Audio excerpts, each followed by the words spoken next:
Chris Sewall here, host of Collector Investor Podcast, in that order, the podcast where we talk about all things sports cards and everything related to the sports card hobby.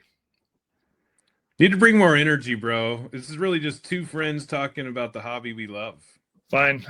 We talked about this, but all right. Chris Sewall here, Collector Investor Podcast host. I am your fantastic host. This guy's also here, Jeremy Donson. Chris Sewall and Jeff Donson, in that order. I think we need to work on that order, bro. I think it should be Snowman, Texas Snowman, and then Chris. I think the order's fine. Welcome, everybody. Collector Investor Podcast. What's going on? Jeremy, I'm your co-host, Chris Sewall, and that's the other co-host, the Texas Snowman. What's up? What up, buddy? What up, man? What's How up, you doing? Mr. Snowman? What's going on? Oh, dude, lot. I mean, did you watch the Super Bowl? Yeah, I did. I watched the Super Bowl. Yeah, it was a thrilling game. I was on the edge of my seat for none of it. Yeah, I know. It was quite boring on the first half, but the second half got better, but it was pretty boring overall. Yeah. Second half got pretty good, but yeah. As a Cardinals fan, it's hard to see the Sea Chickens going to the Super Bowl, and because we're division rivals, right? But I was going for them because I couldn't bring myself to picture Drake May. Two things: number one, the Patriots get another Super Bowl, and number two, Drake May winning a Super Bowl before Josh Allen. That just would hurt my soul. So I was going for the Sea Chickens. Oh, so I was too. The Sea Chickens. Yeah, Sea Chickens. Yeah, that's what. Okay, I was going for the Sea Chickens also. I was tempted to just go for the offense, whatever offense was on the field, because I didn't like either team. But I felt that the Sea Chickens were the lesser evil. So truthfully, I was just kind of rooting for an exciting game because I didn't really have rooting interest. I had two like valuable Drake May cards come back from PSA like yesterday or the day before the Super Bowl, and I didn't have time to list them. So I was kind of rooting against him because if he had won and I hadn't listed him properly, I would have missed out. I missed out. So I guess I sort of cared. I didn't care. Right, that's crazy, man. Now I've got a lot that's been going on. Why don't you go first? Because mine's quite a bit. Go ahead. No, I don't have big news. I know you got big news. My big news was the Super Bowl. I watched it. Really exciting. So yeah, let's go into your big news. Yeah, man. Well, first of all, man, I gotta pull this up. This is huge news. We're so excited about this. I mean, if you asked me or I asked you 5 years ago, and I was like, hey, could you ever imagine us partnering with a big company in the card industry, well respected, etc.? I don't know that I would have said yes to that. Would you? I don't know. Sure. I don't know. Yeah. But we have. So here we go. So we have officially partnered with VCP. And it's been in the works for a few months now, but we are officially partnered with VCP. Massive news. Super excited about it, man. Super excited. So when you go to VCP, you'll see that little light blue button on every card, consignment sales service, and you click on it, and there you go. Little CIA logo pops up, and you can enter your info, phone number, what you'd like to do, consign, sell, or undecided what you'd like to do yet, and total estimated value of what you're considering consigning or selling, and then a short description of your items. And this lead goes to us, and me or another team member will reach out to them and call them and go from there, right? So very, very, very, very excited about that, that we are partnered with such an awesome company like VCP. In the meeting, Chris, I remember you said, quote unquote, VCP saved my life. I can't imagine my business without it. Yeah. Yeah, you're like, VCP saved my life. You know, we use it every day. Maybe if I choose not to work that day, I won't go to VCP that day, but we use it every day. I mean, it's just awesome. So super excited about that. Partnered with VCP officially, and just beyond thrilled about it. So, spread the word. We're excited. And it's a thing now. So that's awesome. CIA is VCP's like official. I don't know what's the official title. Yeah, man, that's that's a good question. What's the official title? I guess the official title would be VCP's VCP's exclusive auction house. VCP's trusted exclusive auction house of choice. There you go. There you go. That's the one. Yeah. Very cool. But no, it's a huge honor because I mean, look, they could have went with any auction house they wanted. They could have went with REA, Golden, any of the big ones, right? They chose us. I'm super honored by that, humbled. I mean, I'm still a little. It's so new that I'm still like letting it sink in that we were partnered with VCP. I mean, that's massive. We've only been around since June 2024, and it's just a massive thing, and I couldn't be happier about it. The guys at VCP are awesome, awesome people. I just really enjoy talking with them in the meetings that we've had and texts, and it's just fun. But anyways, yeah, so beyond excited about that. That's huge. Yeah. And for those who don't know, VCP stands for VintageCardPrices.com, and it's a website where that basically tracks sales over time from all the major auction houses and eBay and other places, and sort of compiles it, and you can look up sales and get the values of your cards based on recent sales. It's a site we both use daily.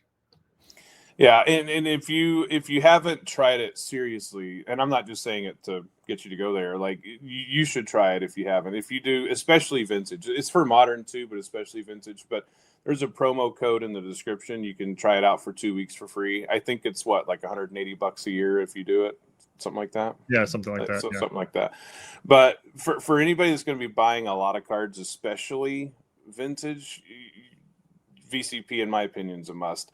I like it because it shows a high, average, and low value, and it makes it very, very quick and easy to see a value range of a card versus just tracking.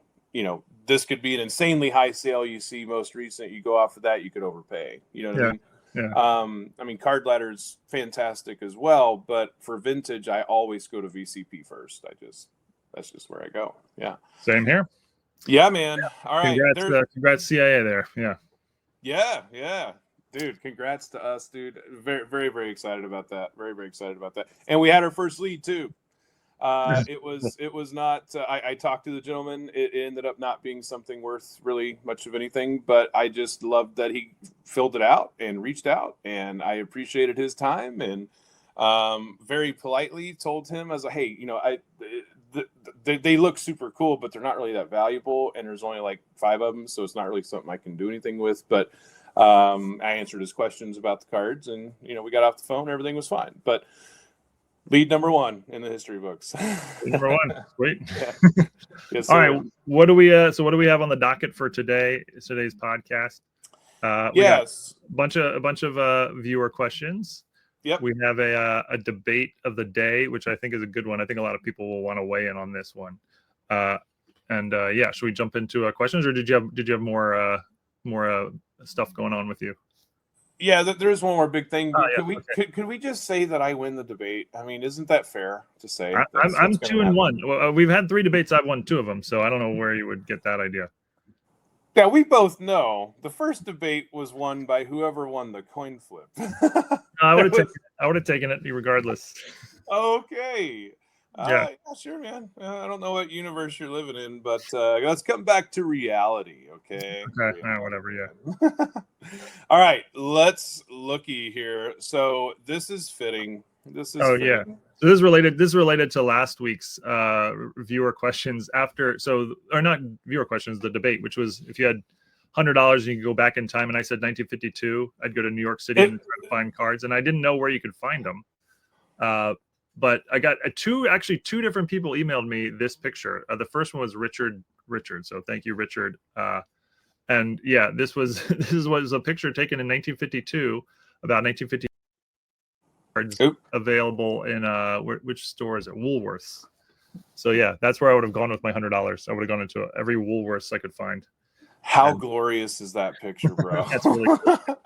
I just want to stare at it for long time and wish I was there.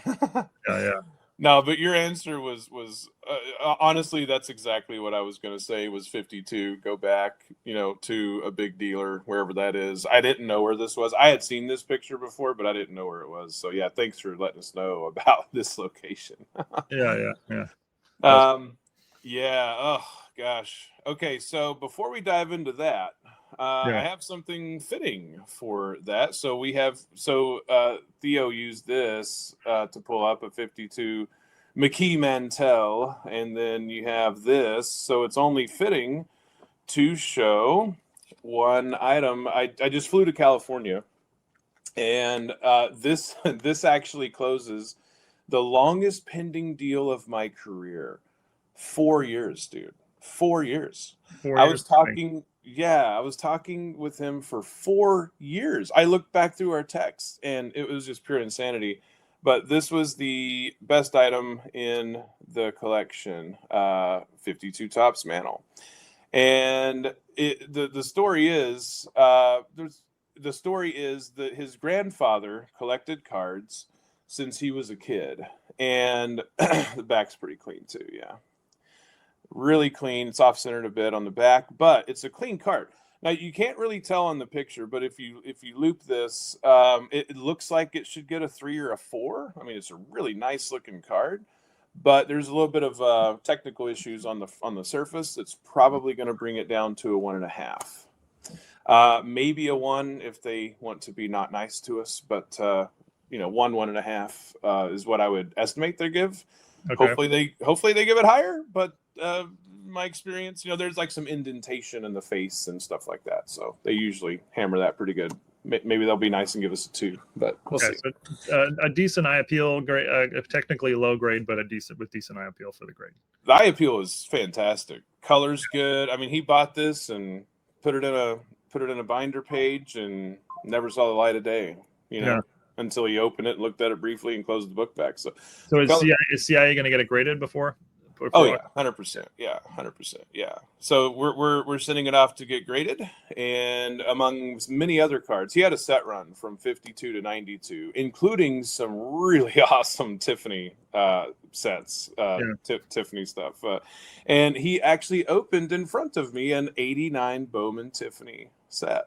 Oh, cool. And I did not know this. Let me know if you knew this. I didn't know this. When you open up the Bowman Tiffany set, they're not in order at all. No, they're not.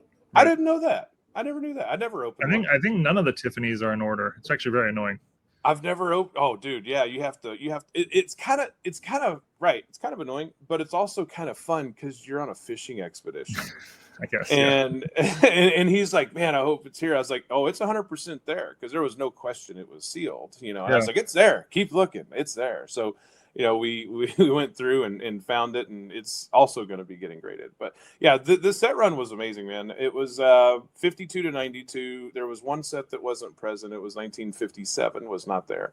Okay. And the other thing that was there was a 1991 Desert Shield complete set. Oh, nice. Now that was awesome. That's actually the first complete Desert Shield set that I've ever had, actually. What about you? Have you had one?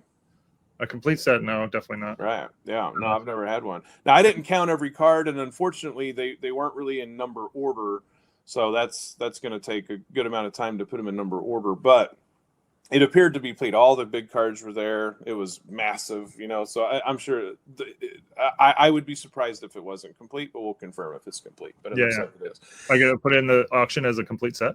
Yeah. I thought about that. Wow. Yeah. Interesting. Okay. Because you just don't see it as a complete set very often. So I think that would be really fun as a complete set, don't you? Yeah, that'd be awesome. That'd be very cool. So it's coming soon. You going to grade a bunch of them first, or just go as a set? Definitely going to grade some. Yeah. Definitely going to grade some. Yeah. I mean, there's a small chance I might break it up, but the only reason I would break it up is if there's a bunch of 10s come back. Yeah, that's what I was going to say. If you get a bunch of 10s, you might want to, but otherwise. If I get a bunch of 10s come back, I'll probably break it up. Maybe not, but probably. Yeah. But okay. I know the chipper isn't going to gem. The chipper's not going to gem for sure. Anyway, so yeah, really nice set. Really nice collection. It was 4 years in the works. Yeah, the story's insane, man. quick rundown of the story. So 4 years, bro. So we start talking 4 years ago. The collection was referred to me by someone. I honestly can't even remember who now. It was so long ago, but it was referred to me by someone. And I'm actually going to go back in my messages because it's on Facebook Messenger and look and see who it was, because I owe them a referral fee. I'm going to give them a referral fee. So I will hunt for them until I find them, and then I will give them money or cards and say thank you. Yeah, always do that. Always do that. Right. But anyway, so 4 years ago, this is referred to me. I start talking to him, and he had a deal pending at the time, right? So we didn't do anything, and then that deal drags on for a long time, and then the grandfather sadly passes away in the middle of this, and so we were right at the point where they were ready to sell it to me instead, and then we were right there about to book some travel and fly out there, and sadly the grandfather passes away. And so the grandmother is just devastated that it was just kind of sudden, and so she's just not ready to part with the cards. Totally understandable. So we keep in touch, and I'm like, look, no rush, no pressure on my end. At this point, it had probably already been a year and a half, maybe 2 years at that point, And I was like, hey, whenever y'all are ready, let me know. I'm so sorry. My condolences. If there's anything I can do, let me know. So fast forward, we kept in touch every now and then. I didn't want to bug or anything, and I certainly wasn't going to. So I look at my text, dude, and he texts me. This was January 30th, this January 30th. And I was like, how long has it? So I call him and I'm like, how long has it been since we texted? Because he texted me. He's like, we're ready to sell the collection if you're still interested. And I was like, when do you want me there? Let's do it. We've waited 4 years. I'm there. Tell me when, Yeah. So anyway, so I was curious, and I looked back through my text. We texted, get this, we texted 1 year ago to the day. Oh, cool. Okay. January 30th, 2025 was our last text, dude. To the day. Wild, right? That's cool. So anyway, so he texts me. I can't get on the phone fast enough. I wanted this deal for 4 years, and here it is. And so we're talking. Ends up, I flew out 2 or 3 days later. 2 or 3 days later, I'm there. I think it was 3 days. 3 days later, I'm in California, right? Mm-hmm. So, and this all happened last week. So anyway, so I get out there, and I remember seeing some cards that were in the pictures sent to me, 3-4 years ago, however long ago it was that he had sent all the pictures.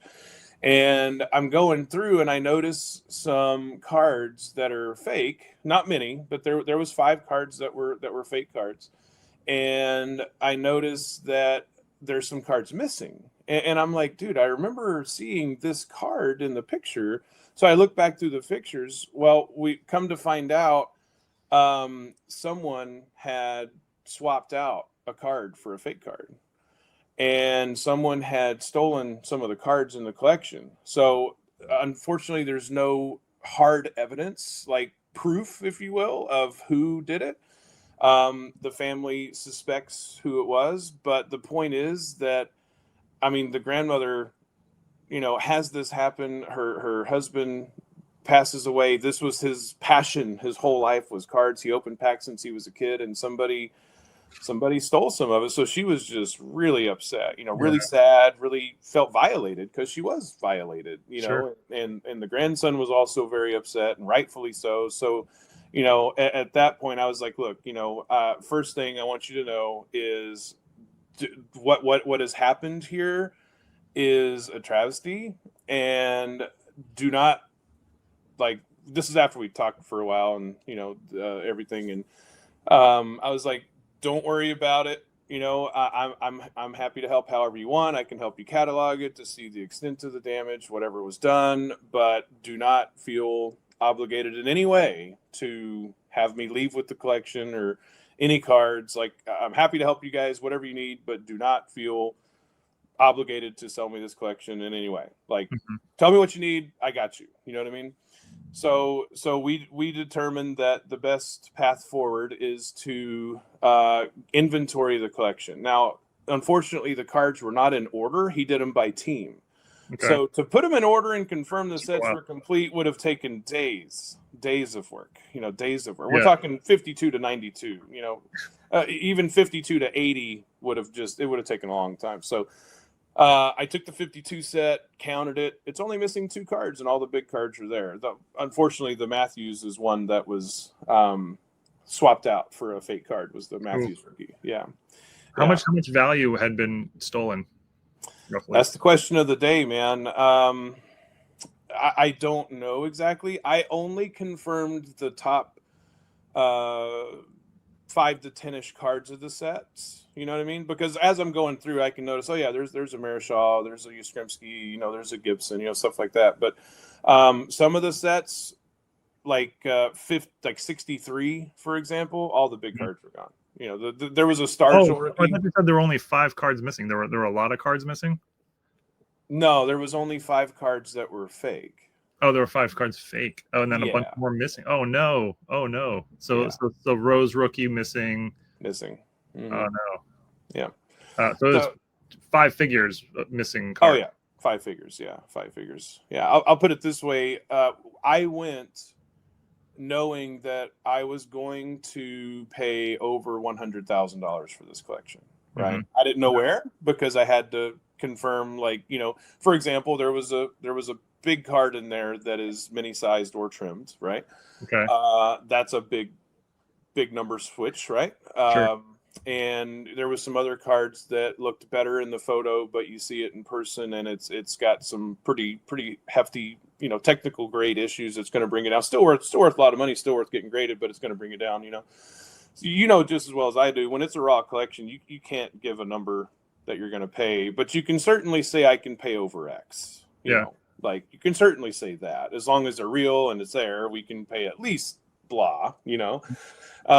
But anyway, so yeah, it was a very, very emotional trip. They weren't my cards. I was angry. I was angry. I felt horrible for the family. I was like, oh my gosh, dude, I'm so sorry, man. So fast forward, I go through, I inventory the set for a few hours. I'm going through, I'm taking the time, I'm doing it right, and several of the sets are complete. They're fine, like I said, the 52 was only missing 2 cards, and all the other big cards were there. Mm-hmm. 53 was missing the mantle. The maze was swapped out for a fake, and the page was missing. The Jackie Robinson's there. So some sets were totally just, pillaged. Other sets were complete, and other sets were missing maybe 1 or 2 of the top cards and had the rest. So just varied set to set. But so they know who stole it. Did they file a police report? That's what I would recommend.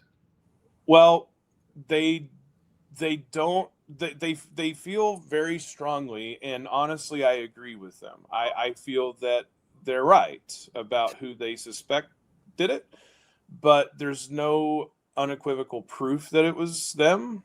And I told them, I was like, I'd be very, very surprised if there's any legal steps could be taken here, because they could just say, oh, because I was there, it must have been me. You know what I mean? And there's just no, even though it's circumstantial evidence wise. Filing a police report's not a legal thing. It's just sort of making a proof that this happened and you think it was them. So if it shows up later that those people have the cards, then the police report will come into play.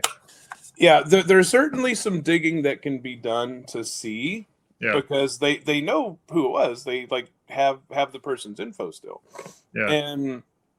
And anyway, so they certainly could, or I will help and go through, because I have the picture of what the original card looked like that they swapped. Yeah. Somebody swapped for fakes. Swapped for fakes, right?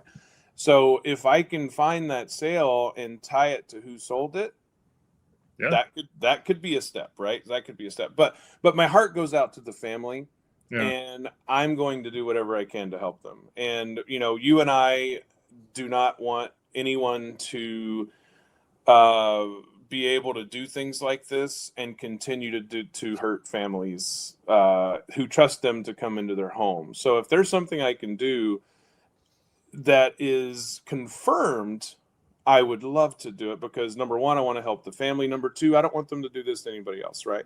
Yeah. Again, I don't know for sure, and there's no way to know for sure, just substantiated evidence. There's just not any right now. But I agree with you. The first step is a police report, and the second step is let's do some digging. I have the original photos. Let's see if I can find anything. Okay. Yeah, nice. Yeah. But anyways, so it was a very emotional trip. And what ended up happening, obviously, is the collection came with me. And, I told him, I was like, look, I asked him, I was like, what would you like to do? And he said, well, no matter what we do, I want the cards to leave with you. And I was like, are you sure? He's like, yeah. I was like, okay, all right, well, I'm happy to do that. So we talked about me buying it or consigning it. And I basically just told him, I was like, it's obvious I can't pay you what I was thinking that I could pay you, right? Because I don't know the extent of the damage. So we ended up talking, and we did the best of all three worlds, right? If you can put yourself in that situation, the grandmother was like, she liked me and everything, but she didn't really know me. Like, she didn't know, hey, this is the Texas Snowman. Like, he's all right, like she didn't know any of that. And she had just had this violation happen. So I did not want to put her in, hey, let's consign your cards to me, and I promise I'll pay you once it sells. You know what I mean? Like, I certainly didn't want to put her in that situation. And the grandson loved the stories that his grandfather would tell about the collection. So he also wanted to be a part of it. And I was like, look, why don't we do this? I'll give you a cash advance. That way your grandma feels more secure. Consign it, and you'll make more, and then you can see it in your consigner profile. So that's what we did. They consigned it to CIA. Some ups and downs to the story, but I guess overall looking like potentially a semi-happy ending with not as happy as it could have been, I guess. But yeah, the ending was happy. They were happy at the end, and it was just, oh man, it was just gut wrenching, dude. Like I felt so bad for them. Like it was just horrible. Anyways, so yeah, it was a happy ending. I shipped 4 large packages back. They're in transit. I took the top cards with me on the plane, and brought the mantle to show. It's going to be graded in NCIA soon. Yeah. To be honest, I like it a lot, and I'm tempted to make an offer to buy it because I can't bid on it once it enters CIA. But I'm going to let it ride, and just. I'm not going to offer on the card. I'm building a 52 set, as you know, but I'm just going to put it in the auction and watch it sell. Man, it's going to be fun. Cool. All right, cool. Yeah. So let's do some. Let's jump to some questions from the viewers. Okay, you got it, man. Let's do it. All right. And by the way, Jeremy and I have not seen these, right? I haven't seen them anyway. I have not seen them. No. Okay. I try not to. So sometimes now, well, one caveat. So I try not to. So I read the comments. Yeah. And once I see it's a question, I try to stop reading it. Right. Well, I try. I stop reading it. I don't want to read it. Sometimes I do read the whole thing because I'm like, oh, that was a question. Because it was part of it wasn't a question, or whatever. But if I've seen it, I'll let you know. If I've read it, I'll let you know. Yeah. Cool. All right. From The Real Hobby Horse. Hey guys, great show. Do you have rules or regulations for selling cards from your PC? I'm a longtime collector involved more in dealing recently. Any advice on assessing if or when it's time to part with cards you've collected for a while? Chris, any rare Ripkins you've regretted parting with? Man, great question. Yeah, what do you think? Has there been any that you've regretted? Rare Ripkins? I don't think so. I had a blue. I don't think that any that I regret. I don't like my PC and is very fluid with everything. Like it's not like this is my rigid PC and I will never sell anything. It's very fluid. So I go through it regularly and trim it down or add to it quite often. And I think that's I like it having it that way. I like it being fluid and not strict. How about you? I mean, to our point, the other show, if it's something that's not like an emotional attachment, if you will, or sentimental value. If somebody comes along and just really wants that card, I'd sell. Most things in my PC would be available for sale. I certainly wouldn't list it for like some insane high price, and if it sells, it sells. And there's nothing wrong with that. I would just keep it in my PC, Yeah. But yeah, not really any rules, if you will. If it's in my PC, it's probably going to stay in my PC. And if it doesn't, I've certainly sold PC cards many times, and generally the reason why is either A, I upgrade it. Yeah. I bought a higher copy, higher graded copy, or B, I'm like, hey, I really got a lot of enjoyment out of this card. I'm actually kind of switching gears in what I want a PC, so I'm going to let this go, and then I sell it.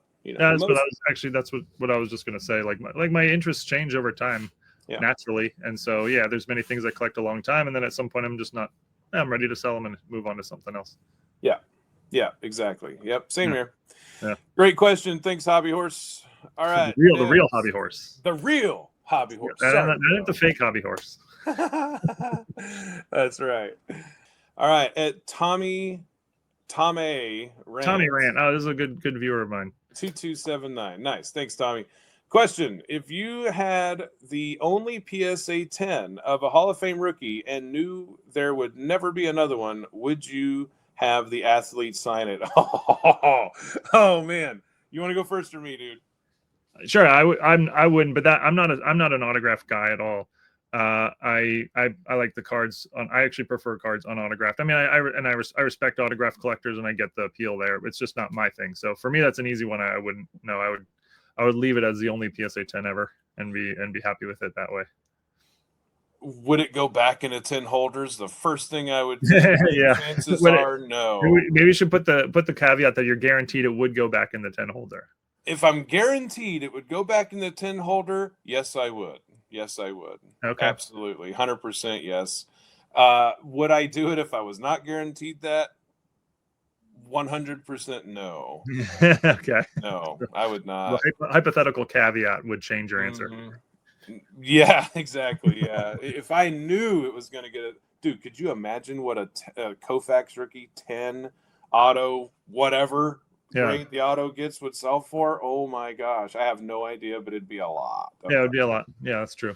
A lot of money. Yeah. No, that's cool though, because I think the spirit of the question was not that so you could sell it. I think the spirit of the question was like it's so you could. That's what I understood. Like it's your card for your PC. Would you have it signed or not? I would not, because I'm not an autograph guy. Okay, so it certainly would be more valuable if you got it autographed and it was a 10 again. Yes. So did he say PC? Let me see. Maybe not. That's how I interpreted the question. Okay. Yeah, no, that's fair to interpret it that way. Since he didn't say PC, I guess it's open for interpretation. So let me answer that question. If it's my PC and I know there's never going to be another one, probably. I mean, maybe there's a Gem Mint copy laying around somewhere raw, but doubtful. Yeah. Man, I can tell you I wouldn't sell it at first, at least, because I would just be thrilled to have it and enjoy it. You know what I mean? But would I get it autographed at that point? Probably not, because I am more of a card. I'm less of an auto fan. Like I would rather just have the card in the 10 and look at it. Personally, nothing wrong with autos, but personally, I'm not a huge auto guy on vintage. I love modern autos, but not vintage autos as much. Okay. Yeah. Is that same answer for you? Yeah. Yeah. Basically the same. Nice. Stop agreeing with me, dude. Please. Well, wait, was that our last viewer question? I don't know. Let's see.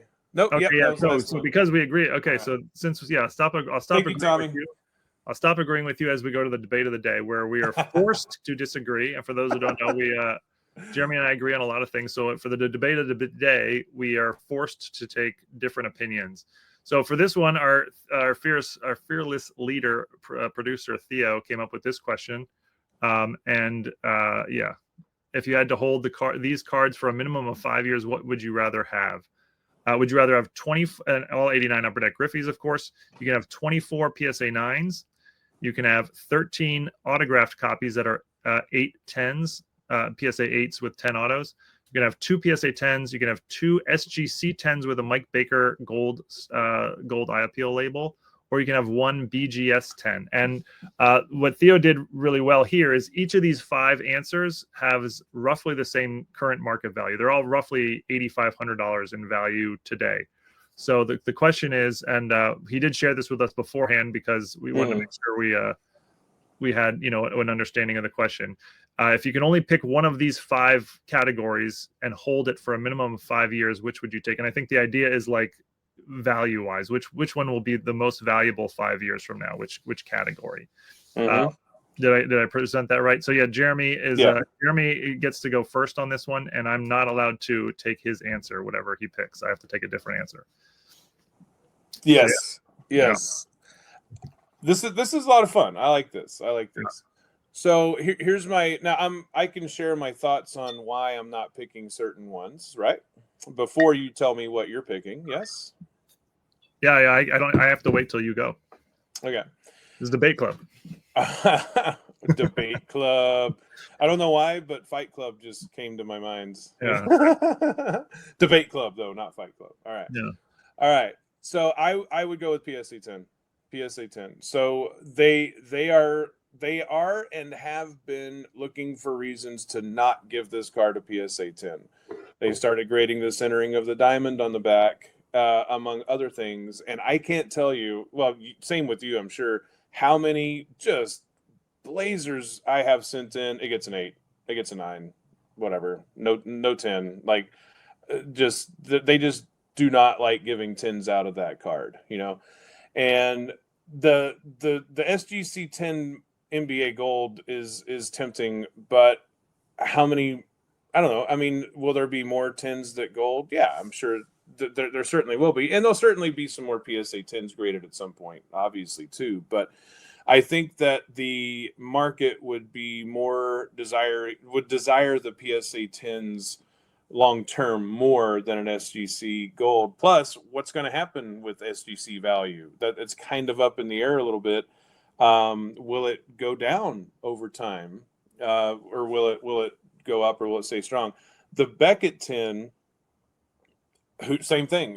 Who knows what's going to happen with Beckett value? And the 10 has commanded so much strong value historically, but it's also come down quite a bit. If you look back a few years ago versus what it is now, it's down a lot, a Beckett 10 compared to what it was. So I would not feel as comfortable investing in the SGC or Beckett as I would PSA. And I would rather have the 10 than an 8-10 or a 9. Now, you know, true, any one of these more can be added to the population. Anybody, you know, somebody can have Griffey sign that card, send it in, it gets an 8-10. You know, you can send in a plethora of cards that may or may not should be 10s and get a 9, or really are 9s and get a 9, or whatever, or are 8s and get a 9, you know, whatever the case is. But yeah, PSA 10 for me, for sure. I think that would be the one that it's just the gold standard, if you will. Like, it's going to have the best ROI, and it's a safer bet than SGC or Beckett. So yeah, PSA 10. Okay, so you're taking the 2 PSA 10s. I am. The middle category there, and you think that'll be worth the most 5 years from now? I do. Yeah. All right. Well, since I can't take that, well, I would immediately eliminate the 24 PSA 9s. Yes. I would immediately eliminate that one first. I think the PSA 9s, there's so many of them that'll have the hardest time growing in value. I'm going to eliminate the BGS 10 because I think BGS popularity has dropped significantly. And you're only getting one of them, so I'm gonna eliminate that. I think the autograph one is an interesting choice. Taking 13 copies of a nice autographed card, PSA 8 with a 10 auto, or the SG, and I can't take the PSA 10, the SGC 10s with the gold label sticker, with the Mike Baker gold label. I kind of like that as an option because there are so many copies of this card that I think it will be valuable to differentiate them in the future. Like PSA 10s, I don't know how many there are. There's many hundreds, I'm sure. There might even be thousands. Like there might even be like a few thousands of the PSA 10s. Yeah, you know that one? Yeah, so PSA 10s, there's 4,355. Yeah. Okay. So that's a lot. That's a lot. Yeah. It still doesn't change my answer though. Yeah. And that's a lot. So anyone who chose PSA 10 as your answer is a fool, because the SGC 10s, SGC has been on the downswing too, but SGC 10s are pretty hard to hit. And since it has that gold sticker, that's going to differentiate it as like the top of the top, whereas a PSA 10 is just one of 4,000. But the SGC 10, it's the elite of the elite. And so I kind of like that as an option. I also kind of like the autograph option, because autographs have been on the rise. But if it was a higher grade, I might be more inclined to go with the autograph route. But PSA 8, 10 auto. So I'm going to go with SGC 10s with the Mike Baker sticker, 2 of them. Yeah, that's my pick. And for that reason, that'll give you the elite of the elite, which will become even more important as we go through time here. Congratulations on the second best choice. That award goes to you. Well done. My hat's off. Yeah. Okay. All right, fearless leader Theo, tell us who. Wait. Sorry. This counterpoint. Sorry, counterpoint. My bad. Yeah, counterpoint. I have to counterpoint. So, PSA bought SGC. Yeah. And ever since they have bought SGC, they have largely gutted it in a big way. Now it's still functioning, it's still great, all that kind of stuff, but pretty much everything that was SGC prior to them being bought has gotten worse, right? Turnaround times, everything. It has not been as good as it was prior to PSA buying them.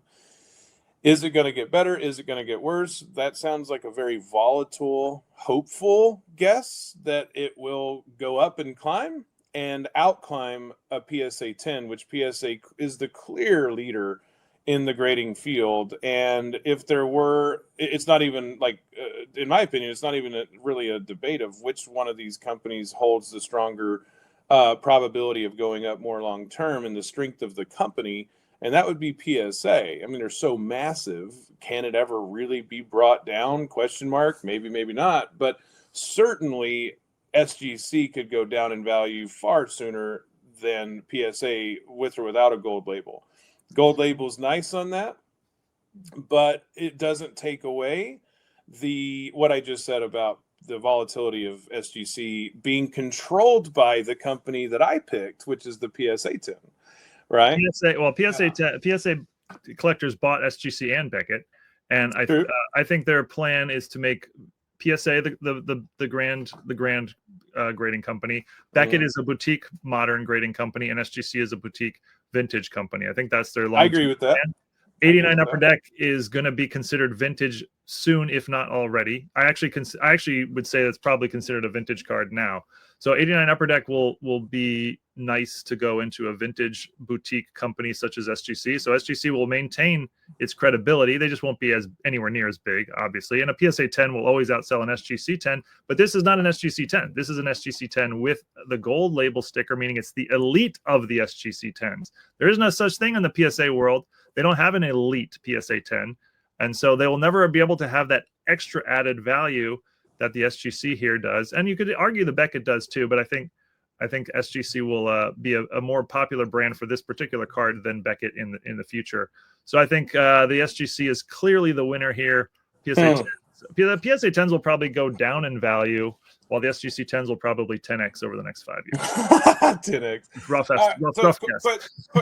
Question. Do you consider an 89 Upper Deck Griffey rookie vintage? Yes or no? I do now. So 1980 was always my cutoff. That's always been my cutoff for vintage to modern. You really consider this vintage now? Yeah, 1980 was the old Beckett definition of vintage, and I always thought that was a good definition. But Fanatics now calls 1986 the cutoff, basically the Jordan rookie, and I actually go with 89. I think that's the way I view it. I consider 89 to be vintage, and that's news to me. I know it's a recent change. It's 35 years ago. That's not modern. It's not modern, but it's not vintage, right? So in 1990, would you have called 1955 vintage? Because that was 35 years earlier. Of course you would.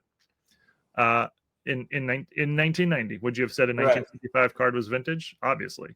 Yeah, so it's like, in the history of time, as there's more time, you have more eras. You have Renaissance era, you have the Dark Ages, you have all these Okay, different things. sure. If you wanted to break up a bunch of eras, for but if you're just doing vintage versus modern, one slash, where's the slash? I wouldn't consider. That's my slash. No, I wouldn't consider it vintage.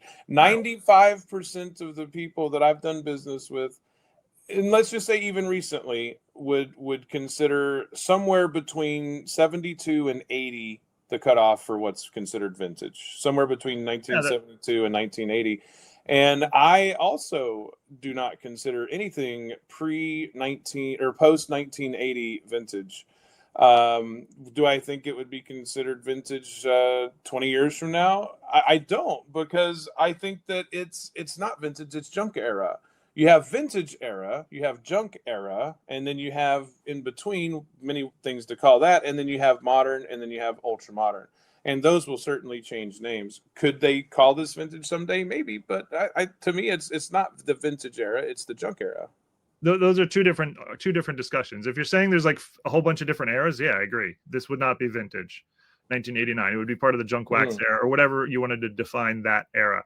If you just have one simple vintage versus modern, if you had to make the cutoff, correct. Most people would have said historically somewhere in the 70s or 1980.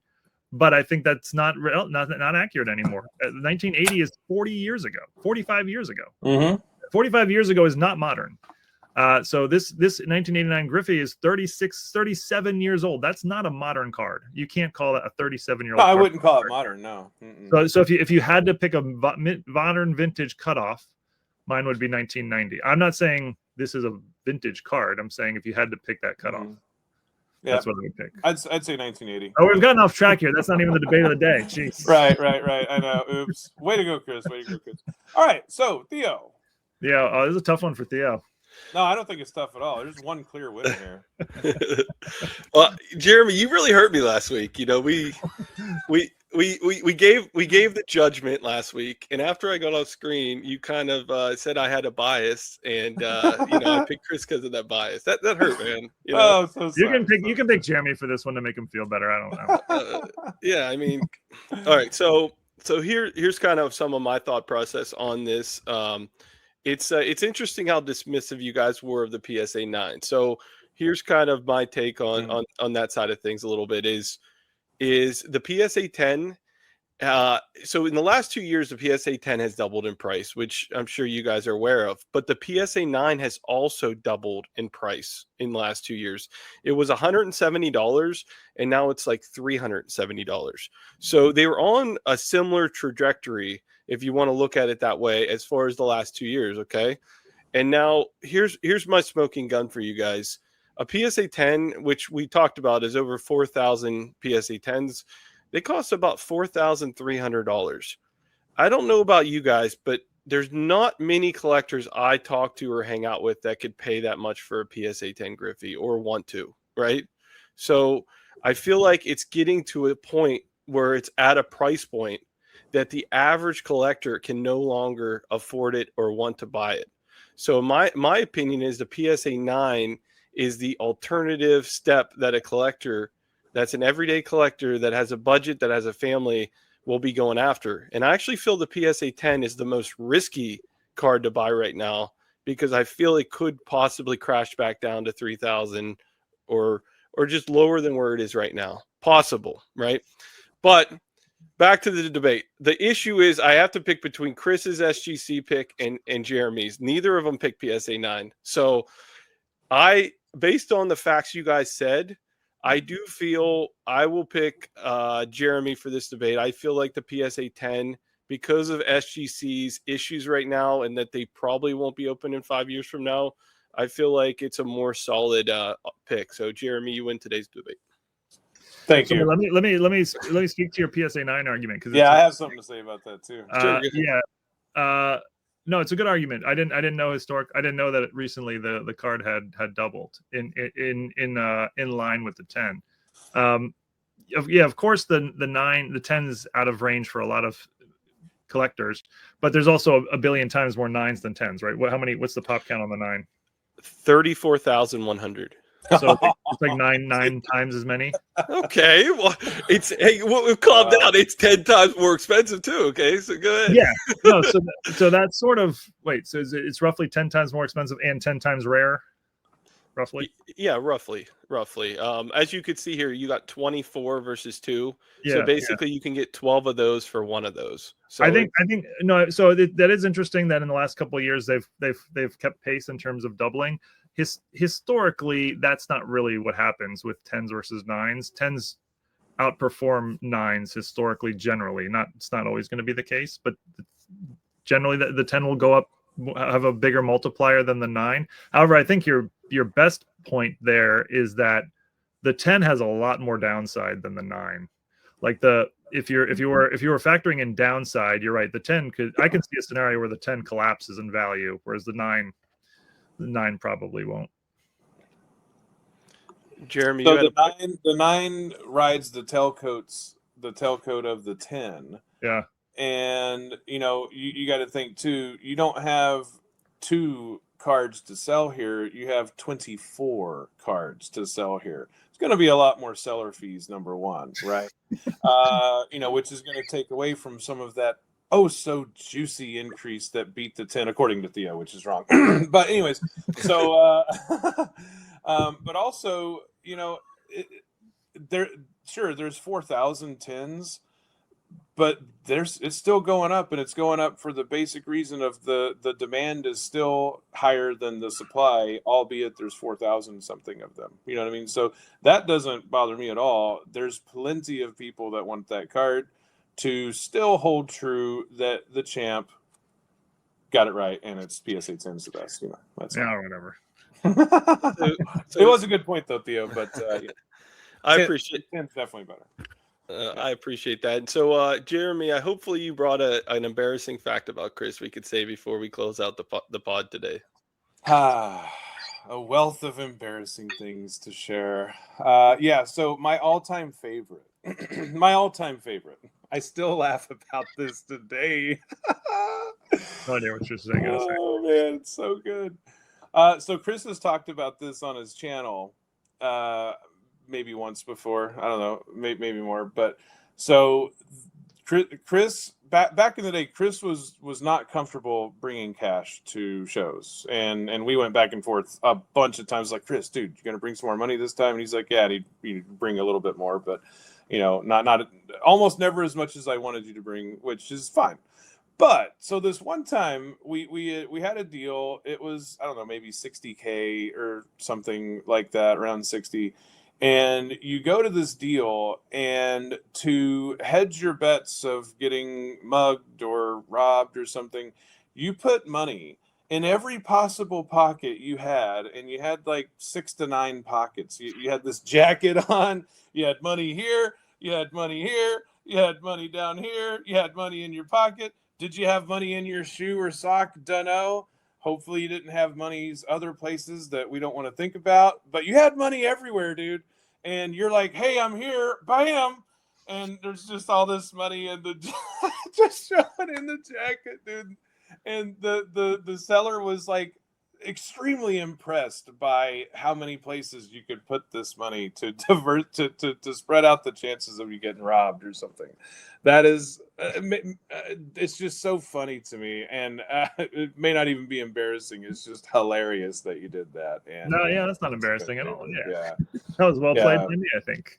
By the way, that was your money because you were the one paying for that deal. So I didn't really care if I got robbed.